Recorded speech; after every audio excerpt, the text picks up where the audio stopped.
In front of me is a Samsung Galaxy Tab S8, and today I'll show you how you can record screen on this device.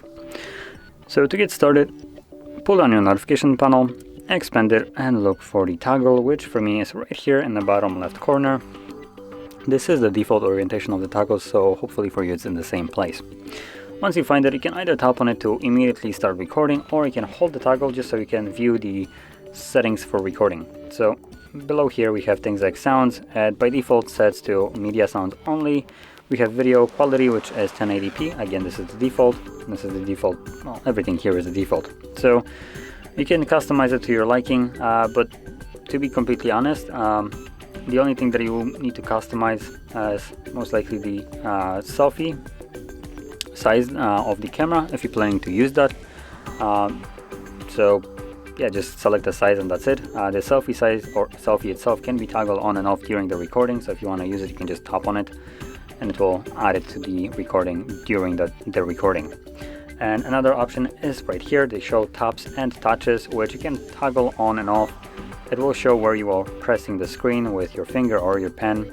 And last thing is the video quality, which I recommend keeping as it is because it is the highest one that is right here, and anything lower might look a little bit worse. Additionally, once you tap on the toggle from here, it gives you a couple of the options right here. So as you can see, we have sound settings and also option to record the tops, which you can toggle on.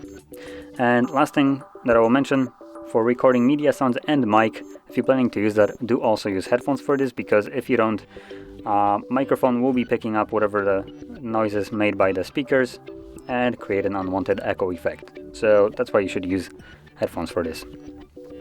From here we can select start recording. It will give us a countdown, which we can also skip, which then obviously goes straight to recording. As you can see under my pen, I selected the show taps and touches, which shows the semi-transparent like grayish dot under the pen tip. And going into the couple options that you can find right here, we have a pen, which allows you to write on the screen during the recording. We can enable whatever the heck that is. Oh, it's a pointer apparently, which I guess that might be a little bit more useful if you didn't enable the show taps and touches. And last thing we have here is obviously the selfie. As you can see it recording, you can move it around if you want to.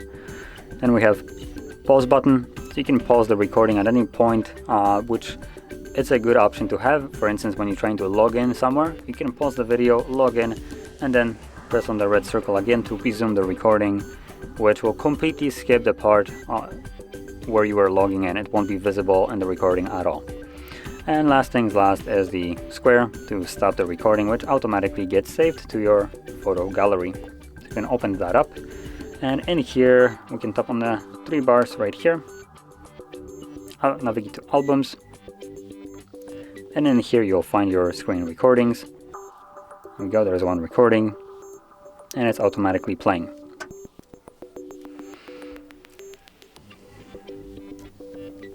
So anyway, that is how you record your screen on this phone, or phone, not tablet. And if you found this very helpful, don't forget to hit like, subscribe, and thanks for watching.